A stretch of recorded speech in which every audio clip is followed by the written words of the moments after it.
बिस्मिल्लाहिर्रहमानिर्रहीम। अस्सलामु अलैकुम वरहमतुल्लाहि वबरकातुहू। जनाबे वाला उम्मीद करदा वां कि सब लोग बिल्कुल फिट फाट हो सन। अज असी गल करनी है 1847 के बारे। 1847 जिहड़ी है वो 1509 ते 1692 की एडवांस शक्ल है। ਉਹਦੇ बारे कुछ पूसा यूनिवर्सिटी के दावे हैं इंडिया के अंदर। वो कहते हैं कि एक तो इसकी पैदावार वो 80 तो अबव आती है। वो वेखांगे कि जी फसल की मौजूदा कंडीशन है 80 तो अबव जा रही है या नहीं जा रही। सही एस्टीमेट तो नहीं ला सकांगे, लेकिन एक असी एस्टीमेट लाने की कोशिश करांगे। उस तो बाद दावा सी कि ये जनाब BLB फ्री है, किसी किस्म का कोई बैक्टीरिया इहदे नहीं आता, ना ब्लाइट होंदा है तो ना ब्लास्ट होंदा है। वो वेखांगे कि इहदे कोई बीमारी आई है या नहीं आई। ਇਹ ਸਾਰੀਆਂ ਚੀਜ਼ਾਂ ਜਿਹੜੀਆਂ ਨੇ ਇਹ ਅੱਜ ਵੇਖਾਂਗੇ। ਸਾਡੇ ਨਾਲ ਮਹਿਮਾਨ ਮੌਜੂਦ ਹਨ, ਉਹਨਾਂ ਨਾਲ ਤੁਹਾਡਾ ਫੌਰਨ ਤੋਂ ਪਹਿਲੇ ਤਾਰਫ ਕਰਵਾਉਂਦੇ ਹਾਂ। अस्सलाम वालेकुम सर। जी वालेकुम सलाम। अब्दुलरहमान साहब की हाल है, ठीक हो? अल्हम्दुलिल्लाह सर, मैं बिल्कुल ठीक ठाक हाँ। काइंडली सब तो पहले अपने व्यूअर्स को अपना तारफ और अपने इलाके का तारफ करवा दें। जी राशिद चीमा जी, सरगोदा चक छत्ती जनूबी। जज़ाकल्लाह। राशिद साहब, ਅੱਜ ਅਸੀਂ 1847 ਦੇ ਬਾਰੇ ਇੱਕ ਰਿਵਿਊ ਦੇ ਰਹੇ ਹਾਂ ਕਿ ਇਹਦੇ ਬਾਰੇ ਜੋ ਵੀ ਦਾਵਾ ਕੀਤਾ ਜਾ ਰਿਹਾ ਸੀ ਉਹ ਠੀਕ ਹੈ ਜਾਂ ਨਹੀਂ ਹੈ। ਅਸੀਂ ਸਭ ਤੋਂ ਪਹਿਲੇ ਇਹ ਗੱਲ ਕਰਾਂਗੇ ਕਿ ਇਹਦੀ ਐਵਰੇਜ ਦੇ ਬਾਰੇ ਜਿਹੜਾ ਦਾਵਾ ਕੀਤਾ ਜਾ ਰਿਹਾ ਸੀ, ਤੁਹਾਨੂੰ ਕਿਵੇਂ ਫੀਲ ਹੁੰਦਾ ਹੈ ਕਿ ਇੱਕ ਤੀਲੇ ਦੇ ਵਿੱਚੋਂ ਇਤਨੇ ਜ਼ਿਆਦਾ ਤੀਲੇ ਬਣ ਗਏ ਨੇ ਕਿ ਵਾਕਈ 80 ਉੱਤੇ ਜਾ ਰਹੀ ਹੈ?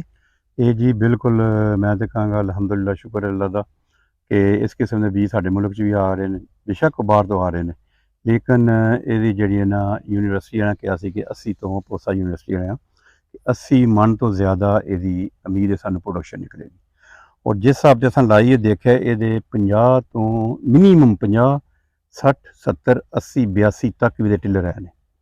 ਤੇ ਜਦੋਂ ਇੰਨੀ ਟਿਲਰ ਨਿਕਲ ਆਉਣ ਤਾਂ ਉਹਦੀ ਕੈਲਕੂਲੇਸ਼ਨ ਕਰ ਲਓ। 9 ਤੋਂ 11 ਇਹਦੀਆਂ ਨੇ ਜਿਹੜੀਆਂ ਮੁੰਜਰਾਂ ਨੇ, ਠੀਕ ਹੈ, ਇੱਕ ਬੂਟੇ ਦੇ ਪੌਦੇ ਦੇ ਵਿੱਚ। ਉਸ ਤੋਂ ਕੈਲਕੂਲੇਟ ਕਰਕੇ ਦੇਖ ਲਓ, ਇਨਸ਼ਾਅੱਲਾ ਸਾਨੂੰ ਉਮੀਦ ਹੈ ਕਿ ਇਹ 80 ਤੋਂ ਉੱਤੇ ਜਾਏਗੀ। माशाल्लाह। और फिर साड़ी कामयाबी, अगर 80 तो उत्ते जाए ना फिर साड़ी कामयाबी।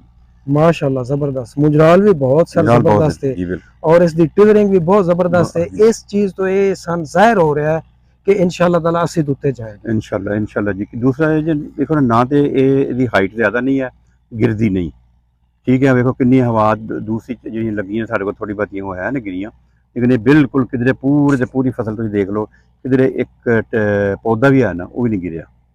माशाल्लाह ज़बरदस्त। ਇਹਦੇ ਵਿੱਚ ਉਹਨਾਂ ਕਿਹਾ ਸੀ ਕਿ ਅਸੀਂ ਇਸ ਦੇ ਤਣੇ ਨੂੰ ਮਜ਼ਬੂਤ ਕੀਤਾ ਹੈ, हाँ ਉਹ ਵੀ ਸਾਬਤ ਹੋ ਚੁੱਕਿਆ ਹੈ ਕਿ ਵਾਕਿਆ ਹੀ ਇਹ ਮਜ਼ਬੂਤ ਹੈ। बिल्कुल। ਬਾਕੀ ਸਰ ਤੀਸਰੀ ਗੱਲ ਜਿਹੜੀ ਹੈ ਉਹ ਅਸੀਂ ਇਹ ਤੁਹਾਡੇ ਕੋਲ ਪੁੱਛਣਾ ਚਾਹੁੰਦੇ ਹਾਂ ਕਿ ਬਹੁਤ ਜ਼ਿਆਦਾ ਬਿਮਾਰੀ 1692 ਦੀ ਤਾਂ ਤਬਾਹੀ ਹੋ ਗਈ, ਬੜੀ ਬਿਮਾਰੀ ਆਈ ਹੈ। ਤੁਸੀਂ ਸਰ ਇਹ ਫਰਮਾਓ ਕਿ ਇਹਦੇ ਤੇ ਕੋਈ ਬਿਮਾਰੀ ਆਈ ਹੈ, ਕਿਹੜੀ ਆਈ ਹੈ, ਅਗਰ ਆਈ ਹੈ ਜਾਂ ਆਈ ਹੈ ਤਾਂ ਤੁਸੀਂ ਕਿਵੇਂ ਕੰਟਰੋਲ ਕੀਤਾ ਹੈ? जी ਇਹਦੇ ਤੇ ਕੋਈ ਬਿਮਾਰੀ ਬਿਲਕੁਲ ਜੋ ਸੁਣਿਆ ਸੀ, ਜੋ ਉਹਨਾਂ ਦੱਸਿਆ ਸੀ ਉਹ ਬਿਲਕੁਲ ਸਹੀ ਚੀਜ਼ ਹੈ। ਇਹ ਬਿਮਾਰੀ ਤੋਂ ਪਾਕ ਹੈ ਤੇ ਬਿਲਕੁਲ ਇਹ ਬਿਮਾਰੀ ਕਿਸੇ ਕਿਸਮ ਦੀ ਨਹੀਂ ਆਈ। ਇੱਕ ਤਾਂ ਨਾ ਕੋਈ ਤੁਸੀਂ ਵਿਊ ਦੇਖ ਲਓ, ਕੈਮਰਾ ਚੈੱਕ ਕਰ ਲਓ, ਪੂਰਾ ਫਸਲ ਜਿਹੜਾ ਇਹਦਾ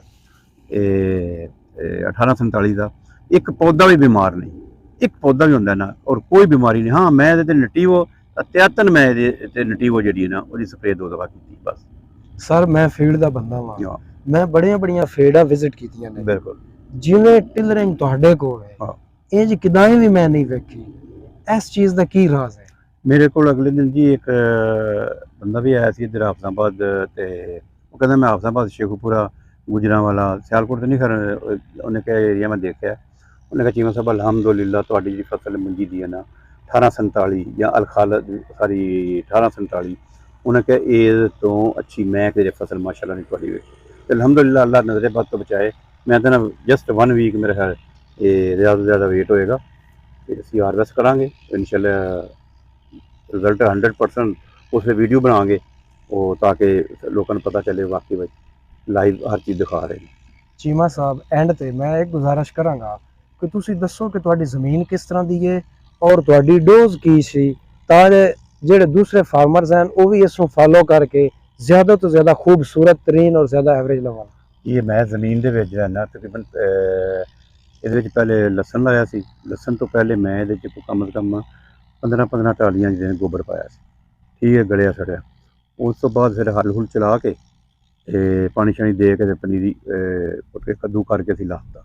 ਕੱਦੂ ਕਰਨ ਲੱਗਾ ਮੈਂ ਇਹਦੇ 'ਤੇ ਨਾਈਟ੍ਰੋਫਾਸ 1.5 ਗੱਟੂ ਪਾਈ, ਤੇ ਯੂਰੀਆ ਪਾਈ, ਸਲਫਰ, ਜ਼ਿੰਕ ਵਗੈਰਾ ਸਾਰੀਆਂ ਰੀਜੈਂਟ ਵੀ ਥੱਲੇ ਪਾਈ ਸੀ, ਤਾਂ ਕਿ ਇhtiyਾਤ ਕਰੀਏ ਹਰ ਚੀਜ਼ ਦੀ, ਫਸਲ ਅੱਛੀ ਹੋਏ, ਪ੍ਰੋਡਕਸ਼ਨ ਅੱਛੀ ਦੇ। तो अलहमदुलिल्लाह उस तो बाद फिर असी इनू किया कि हर जे 35 ਦੇ ਦਿਨ ਨੇ ਨਾ ਉਹਦੇ ਕੰਪਲੀਟ ਹੋਣ ਤੱਕ ਮੈਂ ਇਹਨੂੰ ਤਕਰੀਬਨ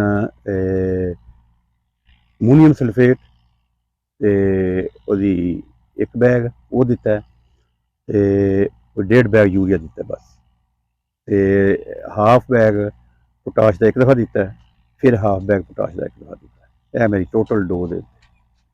माशाअल्लाह, बहुत वधिया, जबरदस्त। अच्छा सर, एंड ते यह दस दिओ कि मैनूं लगदा है कि एवरेज लेने वास्ते बहुत सारियां चीज़ां होंदियां ने, एक बिल्कुल। मेरे जहन च आ रही है कि इहदी सही टाइमिंग भी तुसी मैनेज कर लई है। बिल्कुल। काइंडली तुसी यह फरमाओ कि तुसी कण कदों लाया सी, शिफ्ट कदों कीता सी, यह थोड़ा जिहा गाइड कर दिओ।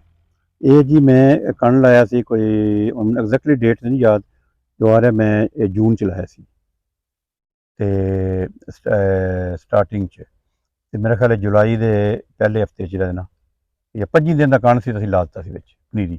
25 ਦਿਨ ਦੀ ਪਨੀਰੀ ਜਿਹੜੀ ਸੀ ਨਾ ਉਹ ਅਸੀਂ ਇਹਦੇ ਚ ਟ੍ਰਾਂਸਫਰ ਕਰਤੀ ਸੀ। सर यह कितने माह की फसल है? ਇਹ ਜੀ ਕੋਈ 90 ਡੇਜ਼। अच्छा सर, एंड ते यह फरमाओ कि इस वास्ते पर एकड़ बीज कितना तुसी यूज़ किया है और कितना रिकमेंड करते हो? पर एकड़ जी मैं यूज़ किया सी, मेरे थोड़ा जिहा पर एकड़ के हिसाब से 5 किलो जो ना वो घट है, ये 6 किलो बीज जो है ना पर एकड़ लिए 100% सही है। सर पूसा यूनिवर्सिटी का यह दावा है कि अगले 5 तो 7 सालों विच भी इहदे ते बीमारी नहीं आएगी, इहदे बारे की कहते हो? बिल्कुल जी, फिर हाजिर मौके ते वेख्या ते मैं तो दसना थ्रू आउट कोई बीमारी नहीं आई, थ्रू आउट उन्होंने कोई टिलर ड्राई होया है, कोई चोबे का भी निशान आया होए, कोई किसी किस्म का कोई होर मिक्सिंग हुई हो, या अलहमदुलिल्लाह बिल्कुल किसी किस्म की बीमारी नहीं आई। 1847 ਦੇ ਫਿਊਚਰ ਦੇ ਬਾਰੇ ਤੁਹਾਡੇ ਕੀ ਰਿਮਾਰਕਸ ਹਨ? ਮੈਂ ਤੇ ਜੀ ਅਬਦੁਰਰਹਿਮਾਨ ਸਾਹਿਬ ਜੋ ਦੇਖ ਰਿਹਾ ਨਾ, ਮੈਂ ਤੇ ਕਹਿੰਦਾ ਜੀ 1847 ਤੋਂ ਜਿਹੜੀ ਇਹਨਾਂ ਅਗਲੇ ਸਾਲ ਛਾਈ ਹੋਏਗੀ, 1847 ਦਾ 5-10 ਸਾਲ ਦਾ ਫਿਊਚਰ ਹੈ ਨਾ ਬਹੁਤ ਬ੍ਰਾਈਟ ਹੈ। ਜਜ਼ਾਕੱਲਾ ਚੀਮਾ ਸਾਹਿਬ, सीड वास्ते लोगों को जरूरत होएगी क्योंकि बहुत महदूद मिकदार के अंदर लगे हुआ है। पाकिस्तान के अंदर जो फार्मर ने उन्हें ही दूसरे फार्मर की हेल्प और सपोर्ट करनी है। मैं गुजारिश करांगा कि तुसी फार्मर्स नूं मुनासिब रेट ते सीड दियो और उस वास्ते फार्मर तुहाडे नाल कॉन्टैक्ट करना चाहणगे, काइंडली अपना नंबर बोल दिओ। जी बिल्कुल जी, हर रेट का मैं सीड अपने किसानां भरावां नूं जरूर देंगे, क्यों नहीं, ताकि और इंशाअल्लाह उन्होंने पैकिंग करके बड़े अच्छे तरीके नाल 6 kg और 12 kg की पैकिंग वो इस तरह ही 1 एकड़ का एक बैग च हो जाएगा, 2 एकड़ का एक बैग च हो जाएगा इंशाअल्लाह। ब्रांड बना के ते किसानों नूं देंगे, तो जेडे बहुत जल्दी च ने अगर किसी जी सानू मिले ना, वो बेशक होण भी मतलब जिस 10 दिन बाद हारवैसटिंग होंदी है वो बुकिंग अपनी करा सकते हैं, असीं उन्हां दी वो रख देंगे जो मर्जी लै जाण। चीमा साहब बहुत शुक्रिया जनाब, तुसी बड़ा अपना कीमती टाइम कढ के सन टाइम दिता। लो जी सजनों, ਅੱਜ ਦੀ ਵੀਡੀਓ ਤੁਸੀਂ ਵੇਖੀ 1847 ਦੇ ਬਾਰੇ। ਮੈਂ ਉਮੀਦ ਕਰਦਾ ਹਾਂ ਕਿ ਜਿੰਨੀਆਂ ਵੀ ਇਨਫੋਰਮੇਸ਼ਨਸ ਤੁਹਾਨੂੰ ਇਹਦੇ ਬਾਰੇ ਚਾਹੀਦੀਆਂ ਸਨ ਉਹ ਤੁਹਾਨੂੰ ਮਿਲ ਗਈਆਂ ਨੇ।